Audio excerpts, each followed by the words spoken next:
Job chapter 9. Then Job spoke again. Yes, I know all this is true in principle. But how can a person be declared innocent in God's sight? If someone wanted to take God to court, would it be possible to answer him even once in 1,000 times? For God is so wise and so mighty. Who has ever challenged him successfully? Without warning, he moves the mountains, overturning them in his anger. He shakes the earth from its place, and its foundations tremble. If he commands it, the sun won't rise, and the stars won't shine. He alone has spread out the heavens and marches on the waves of the sea. He made all the stars, the Bear and Orion, the Pleiades and the constellations of the southern sky. He does great things too marvelous to understand. He performs countless miracles. Yet when he comes near, I cannot see him. When he moves by, I do not see him go. If he snatches someone in death, who can stop him? Who dares to ask, "What are you doing?" And God does not restrain his anger. Even the monsters of the sea are crushed beneath his feet. So who am I, that I should try to answer God, or even reason with him? Even if I were right, I would have no defense. I could only plead for mercy. And even if I summoned him and he responded, I'm not sure he would listen to me. For he attacks me with a storm, and repeatedly wounds me without cause.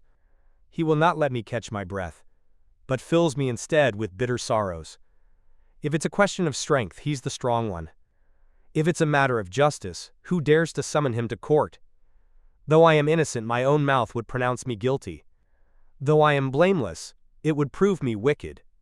I am innocent, but it makes no difference to me. I despise my life. Innocent or wicked, it is all the same to God. That's why I say, he destroys both the blameless and the wicked. When a plague sweeps through, he laughs at the death of the innocent. The whole earth is in the hands of the wicked, and God blinds the eyes of the judges. If he's not the one who does it, who is? My life passes more swiftly than a runner. It flees away without a glimpse of happiness.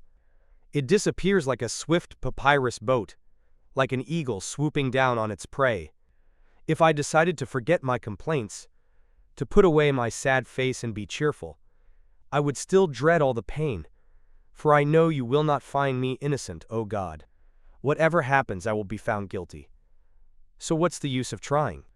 Even if I were to wash myself with soap and clean my hands with lye, you would plunge me into a muddy ditch, and my own filthy clothing would hate me. God is not a mortal like me, so I cannot argue with him or take him to trial. If only there were a mediator between us, someone who could bring us together.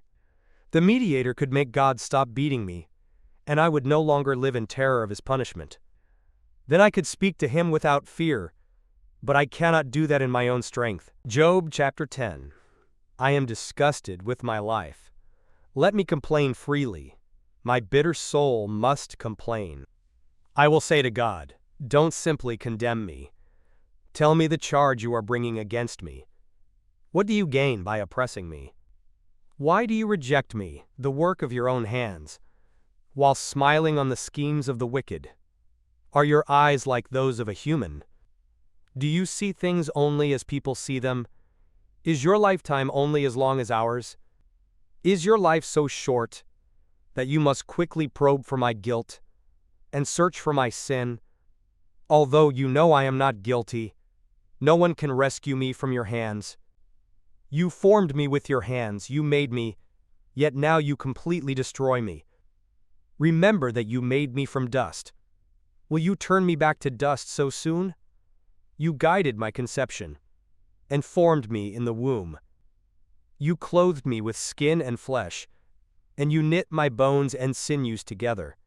You gave me life and showed me your unfailing love. My life was preserved by your care.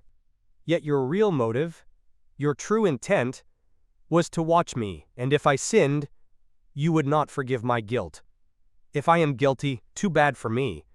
And even if I'm innocent, I can't hold my head high, because I am filled with shame and misery.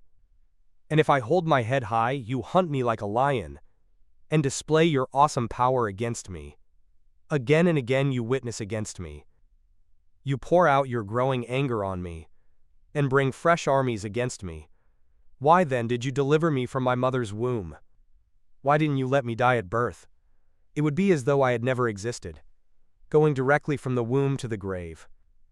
I have only a few days left, so leave me alone, that I may have a moment of comfort before I leave, never to return.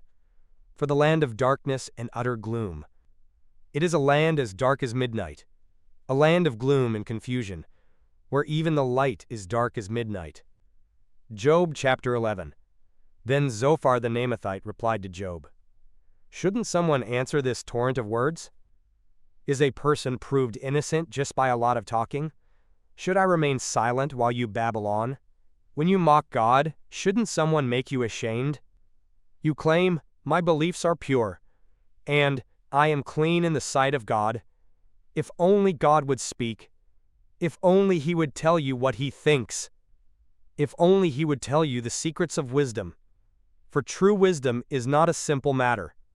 Listen, God is doubtless punishing you, far less than you deserve. Can you solve the mysteries of God? Can you discover everything about the Almighty? Such knowledge is higher than the heavens. And who are you? It is deeper than the underworld. What do you know?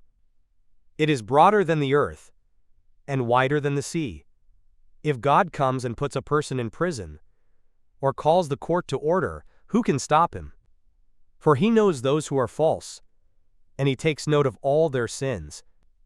An empty-headed person won't become wise, any more than a wild donkey can bear a human child. If only you would prepare your heart and lift up your hands to Him in prayer, get rid of your sins, and leave all iniquity behind you. Then your face will brighten with innocence. You will be strong and free of fear. You will forget your misery.